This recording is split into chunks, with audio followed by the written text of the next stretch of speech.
కలిపించేత్తో ఎవరు టక్కటక్కని తినరు. మేము స్టేజ్ పైన ఇప్పుడు మనకు తెలిసిన వాళ్ళు మనందరం తినేస్తాం. బట్ ఆవిడ కూడా నాకేంటంటే జీ తెలుగులో ప్రతి ఫంక్షన్లోనూ చక్క అమ్మ అమ్మ అని మంచి అదొక వరల్డ్ నాకు. సో అందరు కూర్చోబెట్టి ఆవకాయ అన్నం, జాకీ గారు ఎవరండి మాకేంటంటే ఎవరు వచ్చినా ఫుడ్ బాగా పెడతారు, వీళ్ళు ఫుడ్తో చంపేస్తారు, అది ఇది పెట్టేస్తారు, సో మీరు బాగా ఇది కాబట్టి అని పిలిచి బాగా అన్నం తెస్తారు. లొకేషన్ కూడా ఎక్కువ ఫుడ్ తీసుకెళ్తాం. అందరూ షేర్ ఒక హ్యాపీనెస్గా, అంటే బాగా ఫీల్ అయ్యేది ఫుడ్ కదా అందరికుంటా. అలానే వీళ్ళు ఏం చేస్తే స్టేజ్ పైన మీరు అందరికి కలిపి మొదలు పెట్టాలి ఆవకాయ అన్నం అని చెప్పి పెడితే అందరికి పెట్టి ఆవిడ తిన్నారు. తిని అప్పుడు మళ్ళీ చాలా మాట్లాడారు అసలు. సో అది నాకు బాగా అనిపించింది.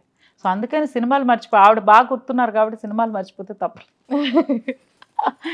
సో స్వీట్, ఆవిడ ఎప్పుడు హ్యాపీగా ఉండాలి, ఎలాంటి జెలసీ, అయ్యో అసలు ఎంత ఈగో లేకుండా ఎక్కడ కలిసినా కూడా ఒక్కసారి మనం అంటే చూస్తున్నాం ఇండస్ట్రీలో ఇన్ని ఇయర్స్గా ఉన్నప్పుడు ఎవరు ఏ స్టేజ్లో ఎలా బిహేవ్ చేస్తారనేది కూడా చూస్తున్నాం. ముందు ఎలా ఉన్నారు లేకపోతే తర్వాత, అంటే దాన్ని నేను తప్పు చెప్పాను కదా, మనిషి తప్పు కాదు, మనిషి మంచివాళ్ళు, ఆ సిచ్యుయేషన్ డిమాండ్ చేస్తూ ఉంటుంది. సో అలాంటి సిచ్యుయేషన్లో కూడా మనల్ని మనం మర్చిపోకుండా మన వర్క్ వేరు అని డివైడ్ చేసుకుని బతకడం అనేది చాలా గొప్ప విషయం. బాలకృష్ణ గారి మూవీస్ ఏంటి, భైరవ ద్వీపం, ఏ సింహ, నరసింహనాయుడు, అసలు చెప్తా ఉంటే ఇంకా ఆల్మోస్ట్ అన్ని కవర్ చేశారు, ఒకటి మాత్రం మిస్ చేశారు. కాకపోతే దాంట్లో ఒక మంచి మెమరీ మనతో షేర్ చేసుకున్నారు. అండ్ ఒక చిన్న ర్యాపిడ్ ఫైర్, ఇష్టమైన హీరో, ఇష్టమైన హీరోయిన్ సావిత్రి గారు, ఇష్టమైన గేమ్, మీకు ఇష్టమైన గేమ్? నాకు ఇష్టమైన గేమ్, నాకు ఏ గేమ్ ఇష్టం, వానగుంట్లో చింతపిక్కలాడడం అయ్యాను మా ఆయనతో ఆడుకోవడం. ఇది బాగుంది. ఇష్టమైన ప్లేస్?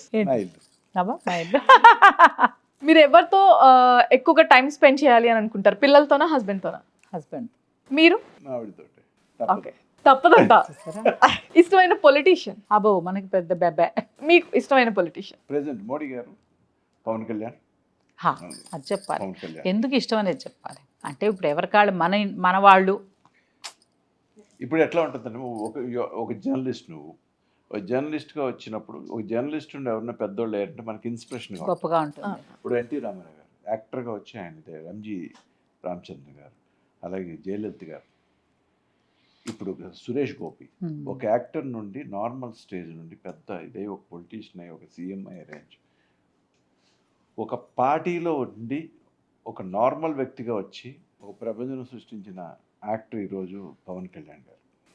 నేను ఓడిపోయానని తెలిసి కూడా వదలకుండా గెలిచి చూపించి, అలా అంటే ఆయన ఇండస్ట్రీలో మనకిలా ఒక యాక్టర్ కాబట్టి మనం యాక్టర్కి ఇంత స్కోప్ ఉంటుంది, ఇంత బాగా రావచ్చు అనేదాన్ని ఇన్స్పిరేషన్. అంతే, 10 years కష్టపడండి, ఎలాంటి అంటే సేవ చెయ్యాలి, అది కష్టం ఎక్కడికి పోదు. అందుకని అంటే ఒక ఫస్ట్ టీవీ సీరియల్స్ చేస్తున్నప్పుడు, ర్యాపిడ్ అయినా సరే బ్రేక్, టీవీ సీరియల్స్ చేస్తున్నప్పుడు నాకు పెద్ద ఎవరు పాజిటివ్గా ఏం రిసీవ్ చేసుకుని, టీవీ సీరియల్స్ చేస్తావా, నాటకాలు వేస్తావా అనేవాళ్ళు.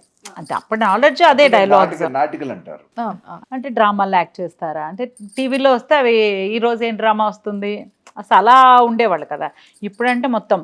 సో అలాంటి టైంలో అంటే టీవీ సీరియల్స్ అంటే బెటర్, పెళ్లి చేసుకుని వెళ్ళిపోవడం బెటర్ అనే వాళ్ళు కూడా ఉంటారు. ఎందుకు టీవీ సీరియల్స్ చేయడం, అనవసరం సినిమాలు చేస్తే ఓకే, టీవీ ఎవరు చూస్తారు అనేవాళ్ళు. అలాంటి టైంలో రాధిక గారు టీవీ ఇండస్ట్రీకి వచ్చారు. రాధిక గారు కూడా నాకు చాలా ఇష్టం. ఆవిడ ఎమోషన్ మొదలు పెట్టిందంటే దుమ్ము దులిపి ఎవరు కనిపించరు ఆవిడ ఉంటే. ఆవిడకు ఒక డైలాగ్ మొదలు పెడితే ఎమోషనల్గా ఎవరు కనిపించరు, అంత గొప్ప యాక్టర్ ఆవిడ. సో ఆవిడ టీవీ సీరియల్ చేస్తున్నారు పిన్ని. అదే ఒక్కసారిగా ఇండస్ట్రీ టీవీ అంటే అలాగా పెంచారు కదా మనకి సౌత్లో. ఒక పేద సూపర్ స్టార్ వచ్చి టీవీ సీరియల్ చేస్తే టీవీకి ఎంత రేంజ్ పెరిగింది, నేను అది ఫీల్ అవుతాను.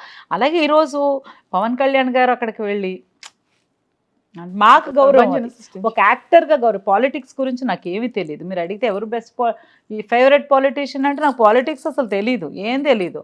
అందరూ బాగున్నారా, ఒకసారి ఎవరు వచ్చి ఏమైనా డెవలప్ అయింది, రోడ్డు బాగుందో, మనకు అంతవరకు అమ్మ గొంతలే, అంతవరకే మన ఆలోచన. బట్ మనకు ఒక ఆర్టిస్ట్ యాక్టర్స్కి ఒక గౌరవం, అప్గ్రేడ్ అయ్యాం కదా, అది బాగా నచ్చుద్ది నాకు. ఫేవరెట్ కమెడియన్స్ చాలా మంది ఉన్నారు, బట్ ఒకటే చెప్పాలా, అబ్బో నా చిన్నప్పుడైతే రాజ్బాబు గారు వాళ్ళందరూ సినిమా చూసాం కదా, అవన్నీ ర్యాలంగి గారు, ఒకళ్ళే చెప్పాలి. ఇప్పుడైతే బ్రహ్మానందం గారు ఆల్ టైం ఎప్పుడు చూసినా.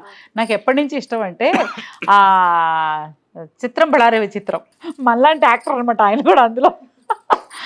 అందరూ వస్తారు, ఆయన యాక్ట్ చేయడానికి ఒకళ్ళని పిలిపించుకుంటారు. ఆయనకేమో మనకి ఇప్పుడు కెమెరా దండం పెట్టుకోకుండా యాక్టింగ్ అంటే, సో ఆయనకి ఏంటంటే ముందు పరబ్రహ్మ అని మొదలు పెడితే కానీ నెక్స్ట్ క్యారెక్టర్లోకి వెళ్ళలేరు. సో ఆయన క్యారెక్టర్లోకి రమ్మన్నప్పుడల్లా మొత్తం ప్రార్థన చేసుకొని రాను, ఏమనుకుంటున్నా యాక్టర్ అని అంటారు. వద్దొద్దు ఈసారి నువ్వు అప్పు పక్కన చెప్పేసుకో, నువ్వు వచ్చేయమంటారు, అంతా అయిపోతుంది.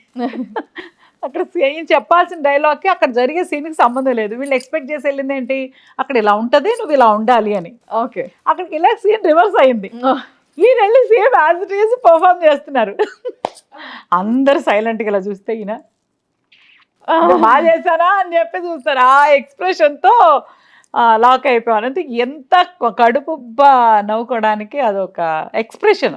ఓకే. వితౌట్ డైలాగ్ అంతా చేసేస్తే అంత ఉప్మా అయిపోయింది అనుకుని అందరూ ఇలా ఉంటే బాగా చేశారా అని ఎక్స్ప్రెషన్ ఇస్తారు. సో ఈజ్ అందరికీ ఇష్టమైన ఇంకా లైఫ్ టైం అయిన బ్రహ్మానందం గారు. మీకు చాలా మందికి ఫేవరెట్ కపుల్ అనుకుంటే ఫస్ట్ మీ పేరు చెప్తారు. మీకు ఎవరు ఫేవరెట్ కపుల్ ఇండస్ట్రీలో? జీవిత రాజశేఖర్ గారు. చక్కగా ఉంటారు అస్సలు వాళ్ళు చూడని కష్టాలు లేవు అంటే నాకు తెలిసినంత వరకు.